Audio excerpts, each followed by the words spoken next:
Bismillahirrahmanirrahim. Assalamualaikum warahmatullahi wabarakatuh. Halo semuanya. Kita masuk di materi selanjutnya ya, di pertemuan mata kuliah Sistem Informasi Bisnis atau saya sebut dengan e-commerce. Nah, di minggu sebelumnya saya sudah bahas pengantar dari e-commerce itu sendiri. Hari ini saya mau melanjutkan mengenai apa itu e-commerce ya. Nah, ini masih banyak orang yang belum paham secara mungkin secara teknis barangkali ya, atau secara teori. Kalau secara teknis biasanya orang awam bisa menjelaskan ya secara secara mudah dipahaminya. Itu namanya e-commerce itu adalah belanja online ya, punya situs, toko online dan seterusnya.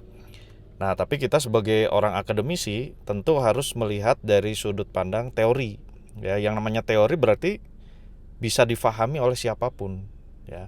Artinya tinggal bagaimana cara mempraktekannya. Nah, terkadang kalau kita paham teori, ya, belum pernah mempraktekkan, agak susah juga biasanya orang itu menerima penjelasan kita. Atau sebaliknya, orang paham prakteknya tapi tidak bisa menjelaskan secara teori. Nah, itu masih agak mending biasanya ya. Nah, tapi tentu saja kalau kita hanya sekedar paham praktek, tidak tahu teori, yang ada malah hanya sekedar tambal sulam. Ya, tambal sulam itu maksudnya sekedar coba-coba ya, nggak tahu dasarnya itu seperti apa. Nah, alangkah lebih baik kalau kita tahu keduanya. Ya, kalian pernah belajar teorinya dan mempraktekkan. Jadi sebetulnya belajar yang sangat bagus itu adalah teori langsung praktek. Ya, teori langsung praktek, teori langsung praktek. Jadi tidak menunggu saya belum punya ilmunya, saya nunggu ini dulu, wah, lama-lama bisa lupa ya kan. Nah, alangkah lebih baik ketika kalian mau mempraktekkan sesuatu, baca dulu teorinya. Nah, itu yang ideal. Jadi tidak terlalu lama menunggu. Dan kurang tepat juga kalau kalian langsung praktek ya. Padahal mungkin orang sudah pernah mencoba yang kalian lakukan dan ternyata kalian mengulangi kesalahan yang sama. Nah, itu yang selama ini sering terjadi ya. Biasanya banyak juga para praktisi-praktisi yang menyangkal bahwa ngapain teori-teori, udah praktek aja langsung. Nah, alangkah lebih baik kalau teori langsung praktek ya, jadi jeda waktunya tidak terlalu lama. Nah, kita lihat di sini, ini ada gambar diagram ya. Gambar diagram ini menunjukkan alur. Nah, jadi kalian sebagai orang IT supaya bisa menjelaskan kepada orang awam tidak hanya sekedar ngedongeng ya, tapi minimal selain ngedongeng juga bisa menunjukkan secara visual ya. Visual itu kan bisa secara praktek maupun teori. Nah, kalau praktek mungkin kalian demo, belanja online tuh di Tokped begini, di Bukalapak begini. Nah, tapi kalau secara visual ya pakai diagram seperti ini ya. Nah, sekarang kita lihat bagaimana cara e-commerce bekerja. Nah, yang pertama adalah e-commerce customer ya atau pengunjung website itu mengunjungi sebuah situs ya. Sebuah situs. Contoh sebut saja salah satu situs yang saya contohkan adalah Tokopedia. Nah, di dalam sini ya, di Tokopedia ini orang akan melihat-lihat produk ya. Nah, ini ilustrasinya adalah halaman Tokopedia. Nah, di halaman Tokopedia ini ada beberapa fitur ya.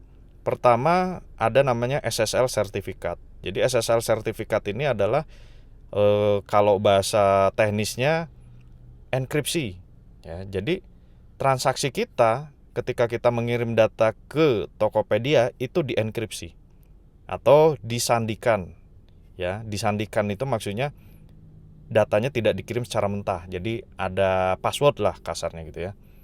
Nah, tujuannya buat apa? Tujuannya untuk menghindari ketika ada orang yang menyadap ya, istilahnya menyadap itu ngambil data di tengah-tengah gitu ya, entah lewat hotspot, biasanya sih hotspot. Itu data kita tidak akan ketahuan, username untuk loginnya apa, passwordnya apa. Nah, ini biasanya bagi orang-orang yang pernah atau tahu teori tentang hacking sederhana mungkin paham ya. Tapi bagi kita tidak perlu terlalu dalam ya. Tapi alangkah lebih baiknya kalau kalian juga tahu. Nah, di sini ya, dari browser ini nanti ada fitur shopping cart, ya, keranjang belanja. Nah, di keranjang belanja inilah kita bisa memilih-milih produk yang akan dibeli. Nah, jadi keranjang belanja itu ya ilustrasinya seperti kalian ke supermarket, pasti disediakan keranjang belanja, ya kan? Nggak mungkin kalian ambil satu persatu barang taruh di baju.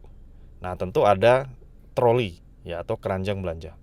Nah, di dalam e-commerce pun atau di dalam situs e-commerce pun disediakan fitur keranjang belanja, ya, untuk memudahkan barang-barang mana yang nantinya kalian mau beli. Nah, di samping itu ada payment gateway, ya. Payment gateway ini tujuannya adalah menjembatani, ya, atau sebagai perantara. Nah, ketika kalian melakukan pembayaran, pasti yang namanya toko online memberikan banyak pilihan, ya, memberikan banyak opsi pembayaran. Mau dia cash, ya. Kalau cash rasanya jarang, ya. Atau biasanya dikawinkannya dengan COD kalau cash. Nah, biasanya minimal transfer, ya. Terus yang kedua, kartu kredit. Yang ketiga, mungkin channel-channel pembayaran online seperti link aja, ya, pakai e-wallet atau lewat Indomaret, Alfamart. Nah, jadi ada pihak ketiga yang disebut dengan payment gateway. Nah, jadi Tokopedia itu tidak nangani masalah jembatan ke beberapa vendor yang berbeda. Nah, karena pasti akan ribet, ya kan? Gimana caranya bisa connect ke server BCA? Gimana caranya connect ke Mandiri? Gimana caranya connect ke Alfamart, Indomaret, link aja.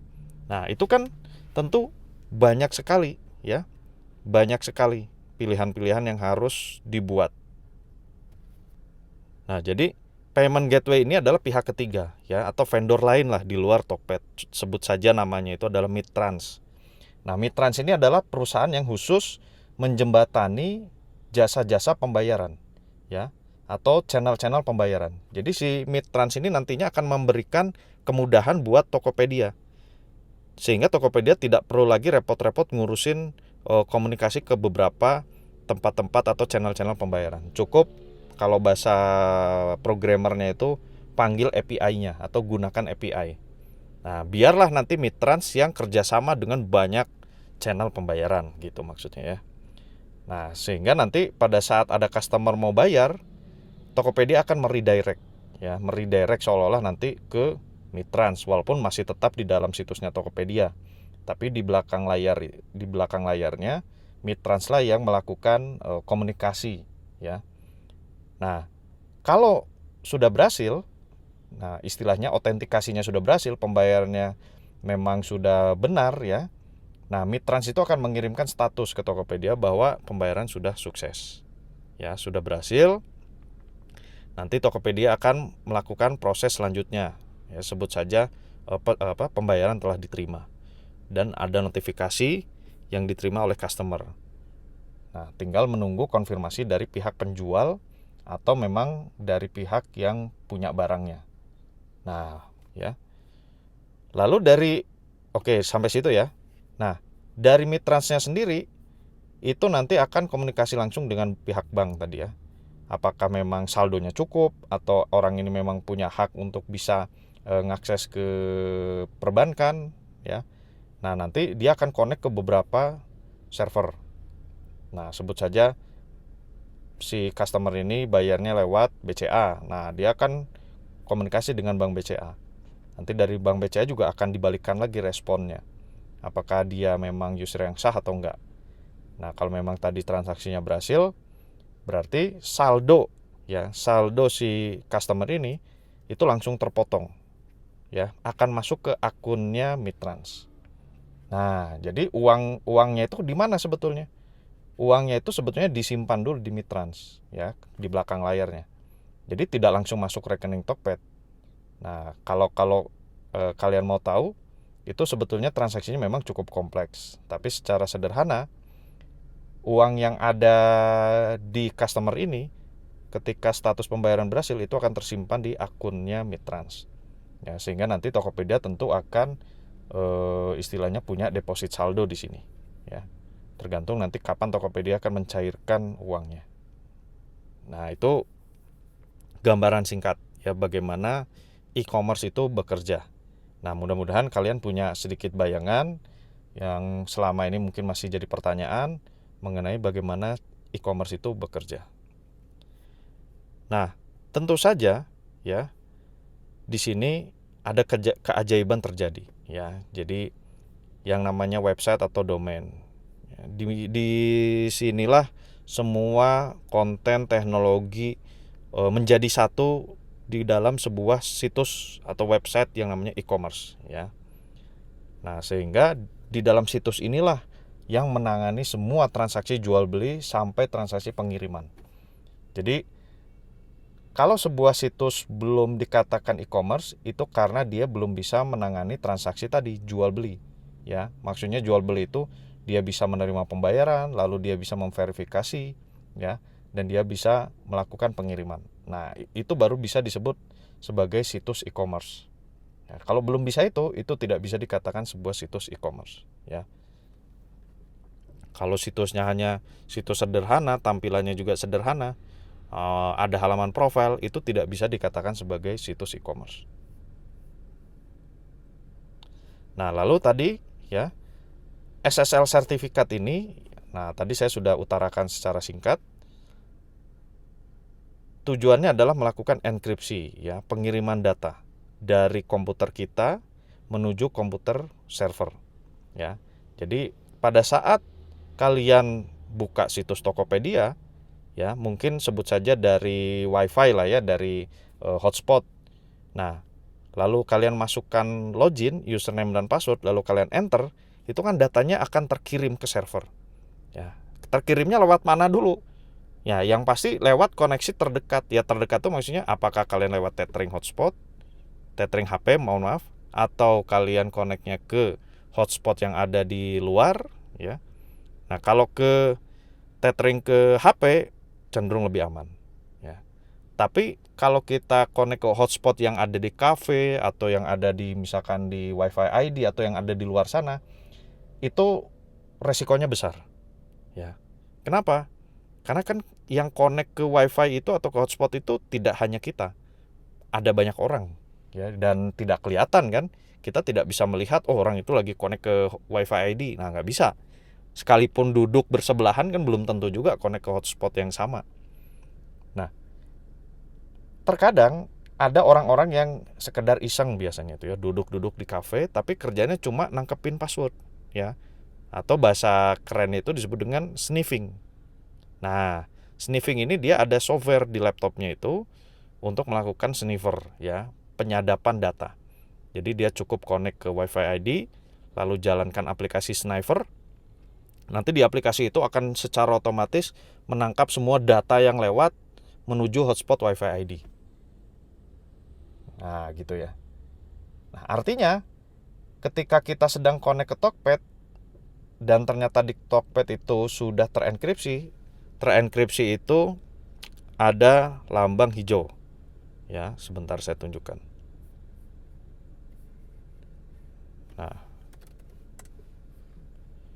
Nah, ada lambang hijau seperti ini. Dan ada logo gemboknya. Nah, logo gembok inilah yang menandakan bahwa koneksi kita ke Tokopedia itu sudah terenkripsi. Dan sekarang sudah tidak perlu dikhawatirkan, hampir rata-rata semua situs sudah menggunakan SSL sertifikat seperti ini. Sehingga semua transaksi kita ke Tokopedia itu dienkripsi, disandikan. Jadi ketika ada orang tadi yang menyadap, itu datanya akan tidak bisa dimengerti ya. Jadi sekalipun kalian ngetik username password, itu nanti pada saat ketangkep oleh mereka itu jadi ngacak gitu ya. Jadi data-data yang nggak jelas karena istilahnya sudah dienkripsi atau disandikan. Nah, itu gambaran singkatnya. Nah, terus shopping cart ya, tadi saya sudah sampaikan juga ya, disinilah fitur utama keranjang belanja. Nah, tanpa shopping cart kita bisa saja kontak orang lain ya lewat telepon atau email untuk mendapatkan informasi bagaimana bisa kita mendapatkan barang itu lalu kita bayar ya. Jadi sekalipun tidak ada shopping cart, tapi di situ ada kontak lewat WA atau mungkin langsung halaman telepon, buy now, biasanya buy now dia langsung keluar pop up WhatsApp. Nah, itu pun bisa mewakili shopping cart, ya. Minimal ada kontak atau cara bagaimana kita bisa melakukan pembelian. Nah, tapi kalau di toko-toko online, e-commerce hampir sebagian besar sudah ada shopping cart-nya. Jadi kalian tidak perlu khawatir. Nah, terus juga payment gateway processor, itu tadi saya sudah sampaikan secara singkat, contohnya adalah Midtrans. Nah, dia yang melakukan verifikasi validasi apakah kita layak membeli barang itu dengan informasi perbankan yang sudah kita pilih, ya. Pada saat kita bayar itu kan nanti ada pilihan, bayarnya mau pakai kartu kredit, mau pakai e-wallet, mau pakai transfer. Nah, itu Midtrans menyediakan banyak ragam pilihan. Nah, selanjutnya konfirmasi, ya. Jadi pada saat kita sudah melakukan pembayaran harus ada konfirmasi statusnya berhasil atau gagal. Nah, tentu saja biasanya minimal akan muncul halaman, ya, halaman konfirmasi bahwa terima kasih pembayaran Anda sudah kami terima, mohon tunggu untuk kami proses. Atau biasanya dikirimkan lewat email, ya. Nah, setelah pembayaran disetujui, uang itu biasanya akan dikirim ke merchant account, ya. Merchant account itu adalah pihak ketiga tadi, ya, Midtrans tadi. Nah, Midtrans inilah yang nantinya akan menampung sementara uang kalian yang sudah berhasil tadi dikurangi sejumlah transaksi, ya, plus biaya, mungkin ya biaya untuk Midtransnya sekian rupiah biasanya per transaksi. Nah, gambarannya seperti itu. Nah, ujung akhirnya, ya, tentu saja bank langsung mengurangi saldo kalian, ya. Jadi pada saat transaksi itu diterima, secara instan uang di saldo bank kalian itu akan berkurang. Tentu saja ketika informasi yang dimasukkan benar, ya. Entah itu PIN, entah itu OTP, entah itu password, entah itu data kartu kredit, otomatis uang yang ada di bank atau saldo yang di bank kalian itu akan berkurang, ya. Uangnya kemana? Ya masuk dulu tadi ke merchant account tadi, ke Midtrans sebagai pihak ketiganya. Nah, oke. Itu gambaran singkat mengenai cara kerja dari e-commerce, ya. Jadi sebelum nanti saya lanjutkan ke materi selanjutnya, saya harap di pertemuan kita hari ini bisa kalian pahami, ya. Saya rasa saya cukupkan dulu pertemuan kita hari ini. Terima kasih atas perhatiannya. Assalamualaikum warahmatullahi wabarakatuh.